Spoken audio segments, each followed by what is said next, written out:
drive down the road in my car. As I drive down the road in my car, everything is close, not very far.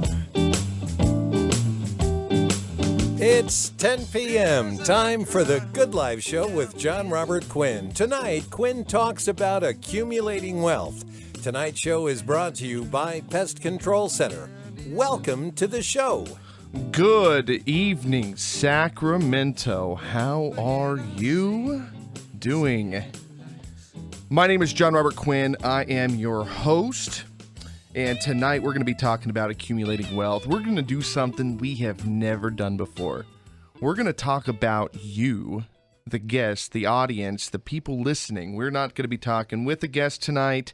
We're going to be talking specifically to you.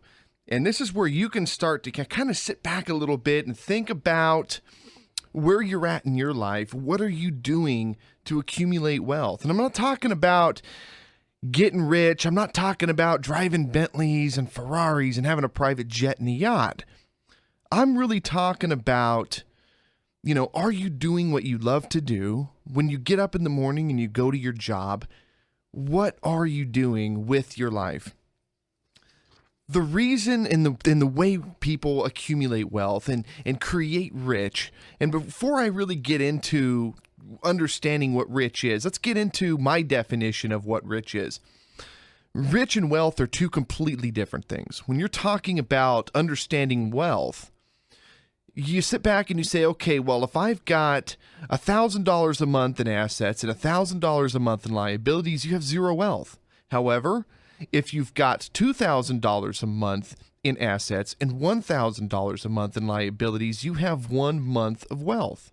You can sustain your living for essentially 2 months. So it's understanding the difference between being rich and being wealthy. Now, I consider myself a rich person. I don't have $1 million just stuffed away. A lot of people in Sacramento don't, but also a lot of people do. So understanding what being rich is really where we're going to kind of go with this show here. You've got people that are homeless, for instance. Yeah, we might look at them and say, okay, well, they're a bum. They're walking around, they're bumming money. But a lot of them choose to live that lifestyle. Yes, a lot of them are put in that position because of choices they've made, but a lot of them choose to live in the way that they live, or live in their duplex, or purchase a home, or own multiple jets and have a home in the Bahamas.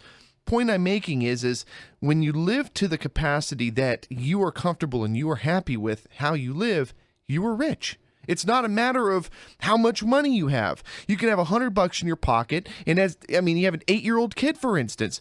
He's got a $20 bill in his pocket. He's 8 years old. He's rich. You're going to say that he's not rich? He sure feels rich. Donald Trump says he's worth $6 billion. The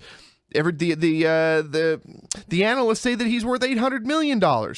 Who's right? Is he worth the $6 billion or is he worth the $800 million? Bottom line is he's rich. He feels rich. He's rich. Question I have for you as an audience: do you feel rich? You're driving in your Toyota Corolla. It's what you've always wanted your entire life. A lot of people would look at your Toyota Corolla and say that's a piece of junk, but you're rich. You have exactly what you want with your life, in your life. I just bought my first BMW, brand new. I absolutely love it. Every time I get in it, I feel rich. But some people would look at that and go, oh, it's only the 3 Series. Oh, it's not a wealthy person car. You're not rich. I feel rich. So let's talk about understanding accumulating wealth, understanding what this actually means, and how do people, quote unquote, get rich. And again, I'm not talking about making millions of dollars. I'm talking about quitting your dead end, go nowhere job, and do something that you absolutely love to do. That's called being rich. All right, let's get into it. Understanding assets. What is an asset? What is an asset and what is a liability? There's tons and tons of books out there and experts that say a house is an asset. A house is not an asset. A house is a tool that can be used as an asset. Most often a house is a liability. Here's why. A house is only an asset if the revenue that is being created with that house exceeds the amount of expenses that are going out. So simply put, an asset is nothing more than something that puts money into your pocket each month without having to work for it, such as investments, such as your business system. Going and working, owning a taco truck and having to actually be there every single day and then turning a net profit of, say, $4,000 at the end of the month is not an asset. You've created a job. We're going to get into that in segment 3, but understanding what the difference is between an asset and a liability. So, what are assets? Rental properties, investment properties, such as, and I'm not talking about, commercial. I'm talking about, they say baseball cards, gold, designer watches, exotic cars, the high-end ones, the real ones, not like the cheap junk Porsches and things, those depreciate. But understanding the things that accumulate wealth based on the amount of time that it takes for these things to accumulate wealth, those are assets. Things that generate money, revenue, increase value without you having to work for it. A house is not an asset. Here's why. Every single month, you're going to have to pour money into that house. Every single month, you have to make a mortgage payment, unless you pay for the house outright. But even then, you're still living in the house. It's not generating any revenue. So understanding the revenue that is the understanding that your property is nothing more than your home, it's not an asset until you take that and you actually create revenue from that. And the same thing goes with an exotic car. Let's say, you understand, I'm going to kind of back up a little bit. They say the gap between the haves and the have-nots is getting wider. It's actually not. And if you go back to season 1 of our show, we get into all of the numbers. Go back and watch it. It's actually staggering. The amount of millionaires is actually decreasing. But I want to get into how the rich continue to get richer. So let's say you go down to your local dealership and you buy a brand new Ferrari. Okay, you take that Ferrari and you spend, let's say you spend $250,000 on a car. Of course, now rich people are going to be the only ones that buy this, but how do rich people get rich? By creating assets. Okay, now you buy the Ferrari. You take the Ferrari, you drive it 2,000-3,000 miles a year. You notice that 2 years, 3 years after you bought it, you can now sell that $250,000 Ferrari for $400,000. Why? Because of demand. Okay, more people want that car. And not every Ferrari is the same way, but most are this way. So you've just taken $150,000 net profit straight from purchasing a liability, a vehicle. Your car was an asset. Now you've got $450,000. Take your $450,000 and go buy yourself a home, for instance, a rental property. You're turning that now into more cash flow, allowing you to go out and buy more assets. It's very, very simple. But okay, so here's the thing. How does somebody that doesn't really have anything, you got $100 in your pocket or $1,000 in savings, how do they accumulate wealth on a grand scale? We had Romasio Fulcher on the show about 3 months ago or so. Again, you can go over to the website, thegoodliferadioshow.com, and click on the Romasio Fulcher tab. He talks about a yard is hard, but an inch is a cinch. And it's exactly the same way when you're talking about accumulating wealth. You take your $1,000 that you have and you purchase, let's say you're going to turn it into, you want to turn your 1,000 into 5,000, which is not very hard. So when we were doing the motorcycle shops, I would buy the motorcycle helmets from the supplier. I would buy, say, $10,000 worth at a time. And I would take that, 100 units, and I would turn that 100 units, I would actually quadruple my dollars. So I turned my 10,000 into 40,000, which then allowed me to open my retail store. First retail store, take that retail store, which then allows me to open up the second retail store and then the third retail store. Now I'm at the point where I can start accumulating wealth on a larger scale, all from $1,000 investment, simple $1,000. You take your initial 1,000, you go in, you buy your product. Let's say that you don't even have $1,000. Just say you have $100. You could do the same thing down at the flea market by buying a couple, about 6 dozen pairs of sunglasses and start selling the sunglasses out the flea market. You turn your pair of sunglasses are 80 cents, something along those lines. Turn your 80 cents into $5. And imagine if you're doing that on a scale of 100 pairs a weekend. It's very simple, guys. Accumulating wealth is very, very, very, very simple. So why do you get up and go to a dead-end job, a job that you hate, and then come home exhausted, and then you live in a life of mediocrity? I have people come to me all the time. You live in a high-rise, you drive a BMW, you're on the radio. How do you actually make a living doing what you do? We help people. We're going to get into this one in segment 2. I'm going to go to a commercial break. We'll be right back. And as I drive down the road in my car, as I drive down the road in my car,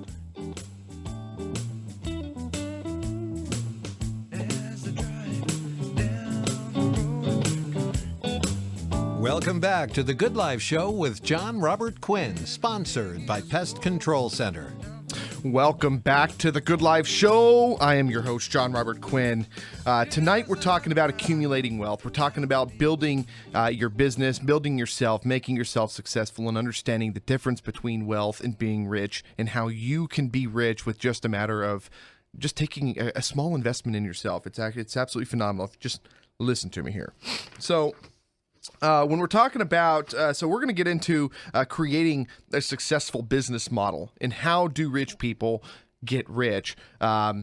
Before we do that, I'm going to dig into my cupcake here. So every week, Cupcake Craving, located at 2100 Arden Way, gives us cupcakes with our faces on them. This week, I did it without the faces, but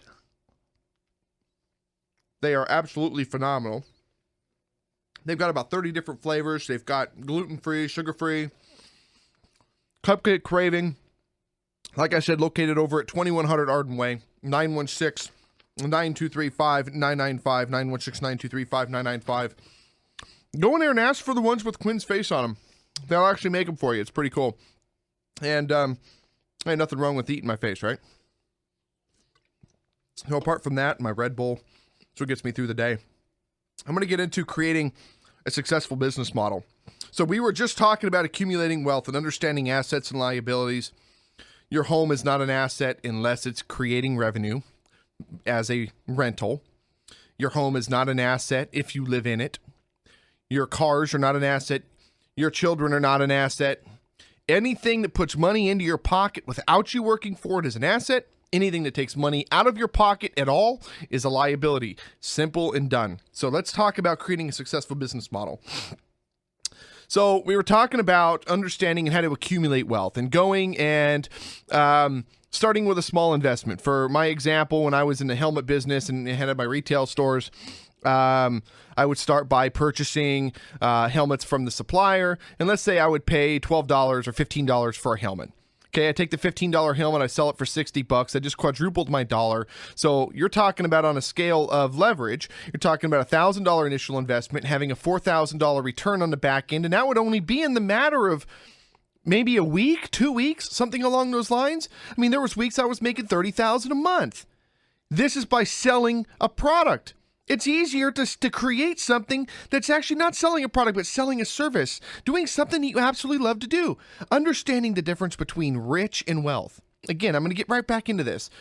Rich is relative based on what your understanding of what rich is. If driving a Honda Civic or a Honda Accord or a Toyota Highlander is your way of being rich, then you're rich. But the question is are you getting up and going to a job that you absolutely love to do? Are you getting up and going to a business? Are you doing something that you love to do?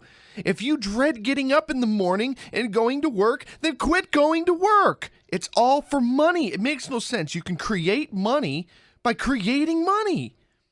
Here's how. You got to find a need. Find a need. Everybody needs something. It's a tangible. Find a need. Whether it be creating a website for somebody, whether it be designing jewelry, or making designer hats, or creating music or art, or opening up a coffee shop, a deli, opening a restaurant. Find a need. Then you've got to provide value. The acronym for sales is Simple and Less Expensive Solutions. Yes, I came up with that. Simple and less expensive solutions. You cannot make a sale if it's not easy for them. if you're not providing them a value, making things something less expensive, and you have to provide a solution. If you don't have those three elements, you don't make a sale. That's just the bottom line. So when you're talking about creating your model, whatever it is, going and saying, okay, well, I want to manufacture guitars, for instance. Okay, you're going to have to provide value, provide them with something that they're not getting somewhere else, whether it be a better sound, better materials, prettier, make it sexier, right? May use exotic woods or exotic metals, something along those lines. And at the same time, you're going to have to provide them with a solution to a problem that they already have, whether it be the guitar that I have resonates too much, or the guitar that I have is too bright here and I need some warmth here. You're going to have to provide that solution. Provide the value. Make this affordable to the right people. Find that sweet spot. You don't want to tailor to the rich and the poor. You got to have that common ground. You got to have the if you're going to appeal to the rich people, appeal only to the rich people. If you're going to appeal to the poor people, appeal only to the poor people. If you're going to appeal to hungry people, business people, like what we've done with the show. So kind of going into another little rabbit trail here, when we launched the Good Life show and we launched the search engine, Opera.com, AWEPRA.com, the problem that we had is that we were marketing a luxury search engine. Who's going to use a luxury search engine? We can't market it to rich people. Rich people don't care. You can't market a luxury search engine to poor people because poor people aren't going to look for rich stuff. They can't afford it. You have to market to hungry people, people who want to be rich. Who wants to be rich? The people that are listening to this program right now, hungry people, business professionals, entrepreneurs, people going to school getting a business degree, young entrepreneurs. I love it when the 15, 16-year-old kids come to me and ask me how to start their first business. I absolutely love it. Their minds are already thinking. They don't want to go get a job for the state. They don't want to go and get a job working in a call center. Oh, they're just tired of doing mortgages, or they're tired of selling cars. They're hungry. Hungry people are who you're going to market your product to. You want to market it to rich people? Market it to hungry people. The hungry people are the ones who are going to make you money. And then repeat business. You want to keep people coming back. How do you keep people coming back? You provide them with results. When we bring people on the show, we bring them on the show, they come on the show, they sit in the chair, they have hopes and dreams that they're going to be rich and they're going to grow their business and the whole thing, and we take their business and we showcase it out to millions. We've got millions of people a month watching this program. We're touching almost 1 million people a week just on Facebook through the videos that we record. Hello. We take these videos, we push these through. You're providing a value. You're providing a product. You're providing results. Repeat business. When you see people coming on the show 3, 4, 5 times, Marcus Wood, Ben was on with us for 3 months or 3 seasons.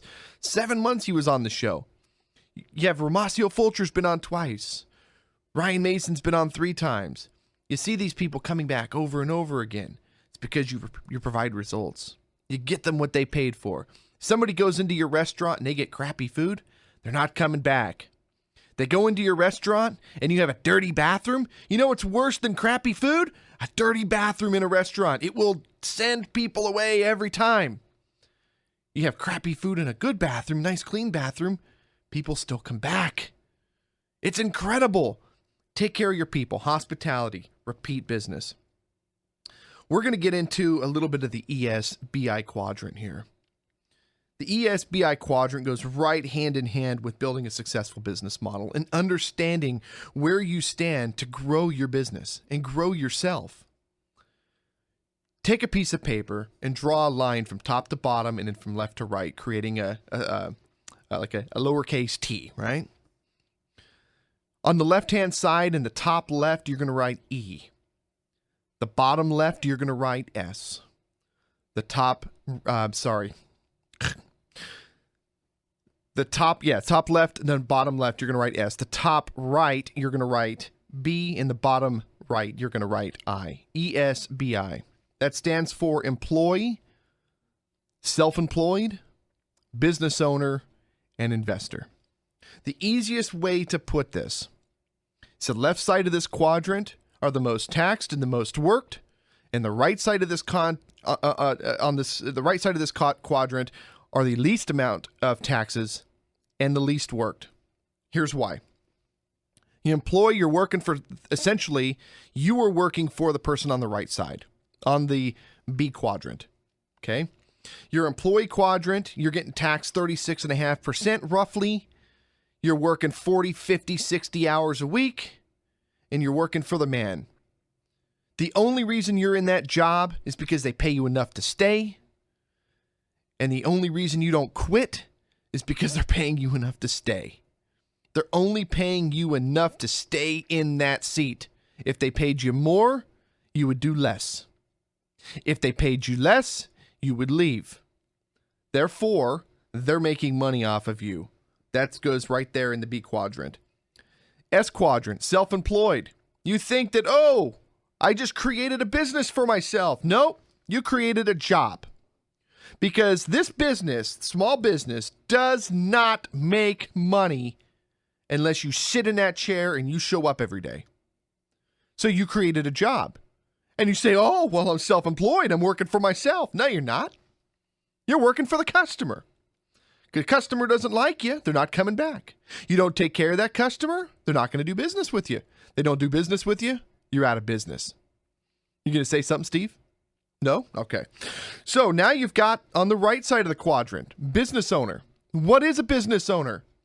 You have a food truck. Are you a business owner? Nope. You're in the mortgage business. You a business owner? Nope. A business owner is only a business owner if they have built a system that they can leave and walk away from that business for 6 months. And when they return to that business is still operating as efficient, if not more efficient, with higher returns. At that point, you are a business owner. And you'll also notice that you'll also be in a lower tax bracket than the small business owner. And below that, you've got I for investor. Investors have residual income coming month over month over month over month. They have revenue coming in whether they show up or they don't, which goes right back into your assets and liabilities, as we were talking about in segment 1. This comes right down to understanding the difference between rich and wealth. Any one of these here, you can be rich, but only on the right side of this quadrant. Only on the business owner and investor side can you be wealthy. We're going to get into a little bit more growing your business here in just a moment. We'll be right back.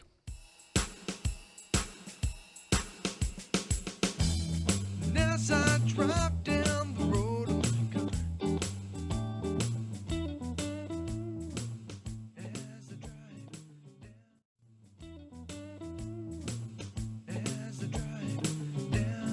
road in my car. Welcome back to the Good Life Show with Jon Robert Quinn, sponsored by Pest Control Center. Welcome back to the Good Life Show. I am your host, Jon Robert Quinn. How are you this evening, Sacramento? I am talking to you. Our guest tonight is you, the audience. I'm talking to you about accumulating wealth and understanding what wealth is, understanding what rich is, understanding what are you doing with your life? What are you doing? Where are you going?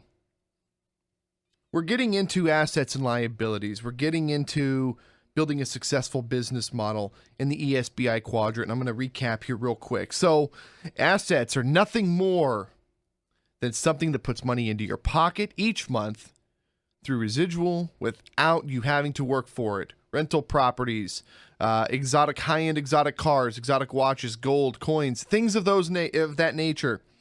Liabilities are simply something that comes out of your pocket. Children, cars, your home that you live in is a liability. You have to get up and go to a job every single day to pay for it. It is a liability. Creating a successful business model is what separates the men from the boys, the woman from the girl, separates the best from the weak. Creating this business model, a successful model, a system, is what's going to allow you to live that life of wealth, allow you to be rich. And I'm not talking about, oh, I drive a new BMW rich, or I just bought my first condo rich. I'm talking about creating exclusivity within yourself from the outside world, essentially. The ESBI quadrant: employee, small business, business owner, and investor. The left side of the quadrant, your small business owner and employee, are the highest taxed and most overworked, and also the ones that have the least amount of money. However, the business owner and investor side, the right side of the quadrant, are the least taxed, the least worked, and have the most money. Why is this? Is it because they were born with a silver spoon in their mouth? No. It simply comes down to their education. The reason why most homeless people are homeless is not because they don't have a foot in the door somewhere or nobody and no resources to help them. It's because they don't have the education of how money works and how to accumulate wealth. That's why people go to a job that they hate. That's why they're looking for security. That's why they go out and they buy a $250,000 house at 25, 26 years old, because in 30 years, they'd like to have that house paid off by the time they retire. It makes no sense. We're going to talk to you right now about growing your business. And what does it take to actually grow your business for it to be successful? Anybody can build a business, but 99.9% of them will be out of business in 10 years. And 99.9% of those will be out of business within the next 10 years. So what are you doing? Are you building a successful business? Do you know what you're doing? When you go to build your business, there's 3 things that you need. Number 1, you need to find a need. You need to find something that other people need that you still have a passion about. You need to provide them with value, and you need to take care of those people with hospitality. Treat them like your mother, okay? How would you treat your mother? That's how you should treat your client. Bottom line. You treat your client like they are your last client, like they're grandma, like they just made you warm baked cookies. They will continue to come back. And restaurants, clean your bathrooms. A dirty bathroom is a dirty business. Bottom line. Now, growing your business, when and how to advertise. People think that they're just going to throw money at advertising. You also talk to businesses, I talk to them every day, that tell me, well, I've already spent my advertising budget for the year. Wrong. That's an excuse. I'm not stupid. That's an excuse. You don't want to invest in yourself? There's either a problem with the man, the money, or the machine. You have a problem with me, you have a problem with spending money, or you have a problem with my product. One of the 3. When a system works, it's designed to make you money. If you have an advertising budget of 3%, and you spend that 3%, and it's February, or like right now, people are telling me that they've spent their advertising budget for the year, and it's April. You're lying. You're a liar. Here's why. Because when an opportunity presents itself, they will find the money, but they want results. And they know that when they take $300 out, they don't want $300 back. Most of them tell me they want $600 back. Absolutely not. When you spend $300, expect $900 back. Because if you fall short, you still made your $600. So, let's talk about when and how to advertise. There's a science, guys. It's not, I'm just going to go pour money into this thing and hope that I get something back. So I'm going to give you a little bit of a visual here. I'm going to try to explain it the best I can. But if you do miss it, go to thegoodliferadioshow.com and watch the video, and I'll have a demonstration here. But it's quite simple. Take your advertising. You're sitting right here. This is where your revenue's at for the year. This is your average median right here, okay? And let's say that we're talking small business. Let's say you're at $100,000 right here. You're going to advertise to increase your revenue. Now, as you increase that threshold, your new median, your new margin is going to increase. And when it's increased to a point where you're able to control that growth, pull out. Now, of course, that margin's going to start to fall a little bit. As soon as that margin starts to fall, increase your marketing again. It's very, very simple. Don't pour money in and hoping for results. It doesn't work. Know what you're doing. Understand how marketing works. If you don't know, take a class. Go onto YouTube. There's a ton of explanations on how marketing actually works. Quit throwing your money away. I've got a client that just spent $10,000 with a local radio station for 6 months of running his commercial. How many calls did he get? 0. He took $10,000 and flushed it down the toilet. I told him, I said, give me $5,000. At least I'll make your phone ring. The point is, understand where you're putting your money and how marketing works. Marketing is about frequency. It's about reach. You need to hit a target, and you have to hit a trigger.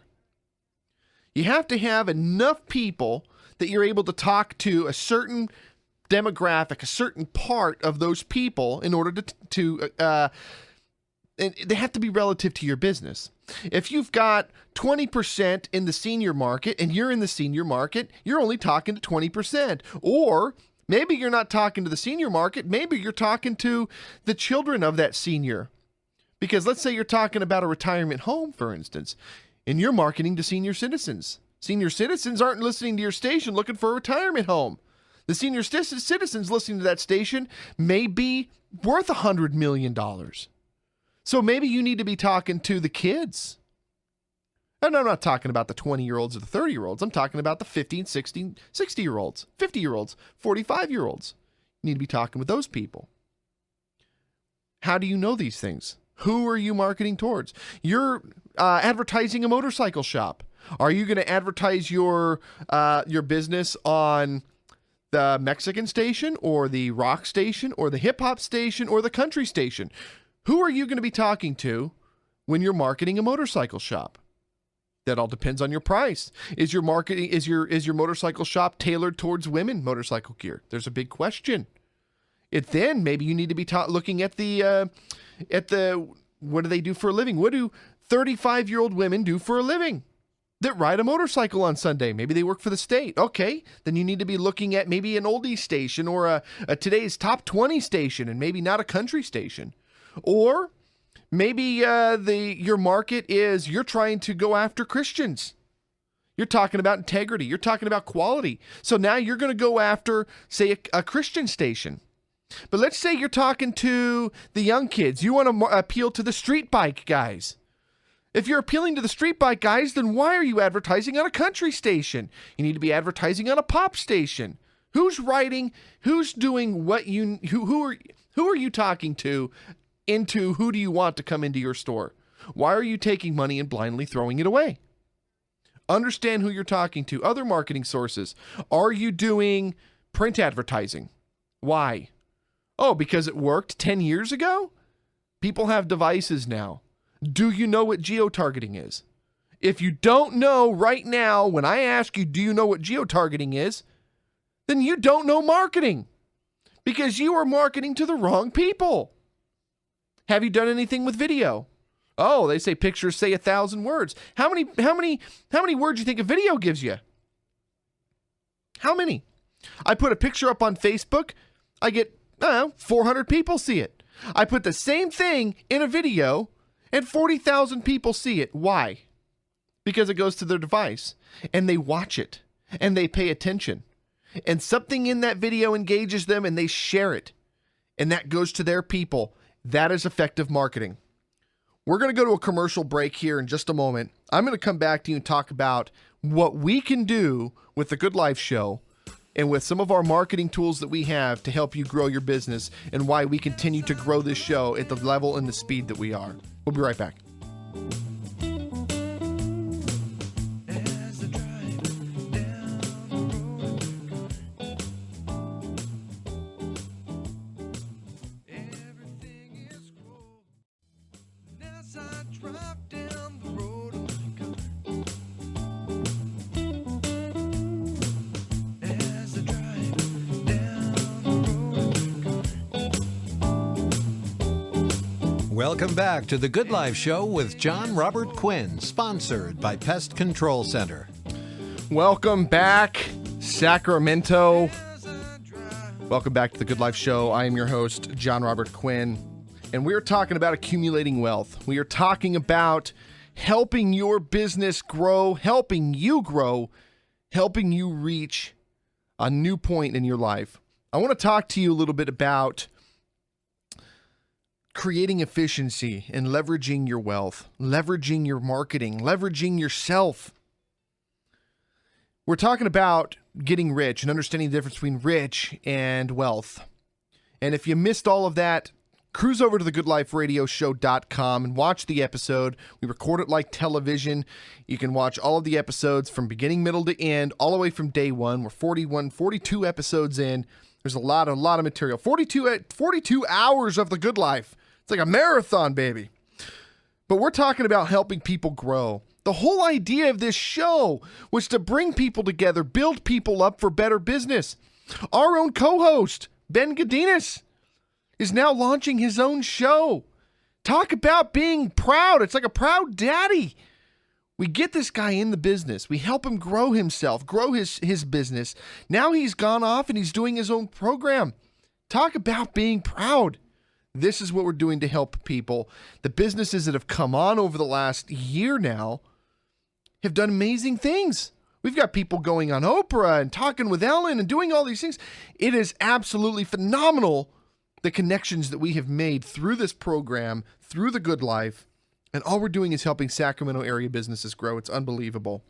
So we're talking about growing in yourself, understanding the ESBI quadrants, creating a successful business model, growing your business, growing yourself. And now I'm going to get into creating efficiencies. You need to reduce expenses. You're like, duh. There's easier ways of doing things. You're trying to reach 1,000 people and you send out 1,000 emails. How many people actually read that email? How many? You send out 1,000 emails. Maybe 100? So you reached 100 people. You didn't reach 1,000 people. You reached 100 people. So you send out the 1,000 emails, which cost you money, yet you can take that same content, stick it up on your Facebook, and 4,000 people saw it. And it didn't cost you anything. That's what I'm talking about being more efficient and reducing expenses. You need to find a smarter and simpler way to solve the same problem. You're talking about you have a restaurant and you have a big party coming and you want to bring on more staff. You want to bring on more staff because 4 people can only make 4 pizzas at a time. But why can't 4 people make 6 pizzas or 8 pizzas together? Like an assembly line. Instead, you bring on more staff, which costs you more money.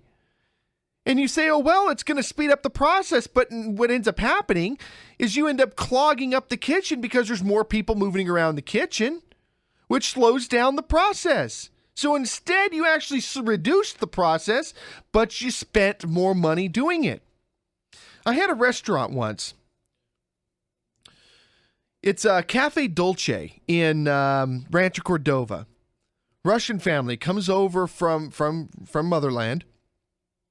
And they open up their restaurant, the family. And at the time, my girlfriend and I used to go in there. This is probably 10 or so years ago. We used to go in there all the time. And they always had a smile on their face. And they had a good product. But there was always a line out the door. And I remember maybe 6 months in, the smiles started turning into worry. Yeah, they would smile to the customer, but as soon as they would turn their back, you can see worry in their eyes. They weren't smiling. They were working themselves. They were in the S quadrant, the small business owner quadrant.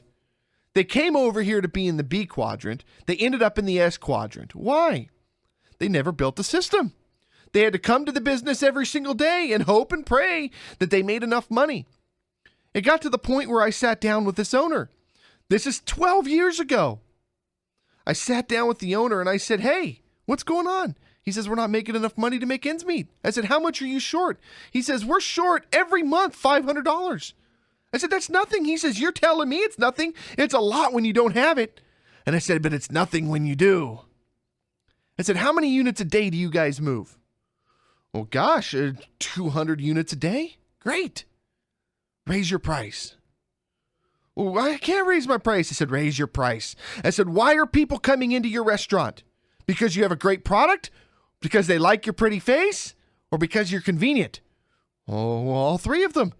Then they're not going to stop coming into your restaurant. I went back in that restaurant a month later. Everybody had a smile on their face. The place was friggin' packed. And everything was raised 15 cents. And I asked him, how's business? And he says, it's great. Very, very, very simple solution. You can do exactly the same thing with your business. Reduce your expenses and find a smarter way to solve a problem. Now, what can the Good Life Show do for you? You've seen what it's done for the other businesses. 40 weeks, 41, 42 weeks, whatever we're at. We're in season 4 already. Season 4. We've got people booked up all going into June now. 2 guests a week. We're going to 2 guests a week. Why? Why are we going to 2 guests a week? So we can talk to more people? So we can cut people short? No. We listened to the audience. The audience said an hour with 1 guest is too long. The guest said an hour with 1 guest is too long. I have my phone blowing up. I've had 2 phone calls just sitting here with people that want to come on the show. The bottom line is this, $399, you get a half hour on the Good Life Show. We're going to take your show, we're going to air it a total of 12 times. That's once a month for 12 months. We're going to take that video and push it through our social media channels, as you see the cameras here. You're going to touch over 1 million people a month. Right now, the show is touching over 4.5 million people a month. You don't believe me? Go to the website. I got analytics. I've actually screenshot the analytics to show you, the audience, the numbers that we're touching. The reason why we're touching these numbers is because of the quality of people that we have, because of the network we're creating, and because of the quality of product that we have, that we are providing results. Bottom line, $399. Go to thegoodliferadioshow.com. Take a look at what we were doing. Take a look. It's right there. You can always call my cell as well, 916-289-3710. If your business needs a boost, if you need your business out in front of a listening audience, viewing audience that is receptive to what we were doing, then get on the show. 916-289-3710. Thank you very, very much for listening to The Good Life Show. My name is Jon Robert Quinn. You all have a great night.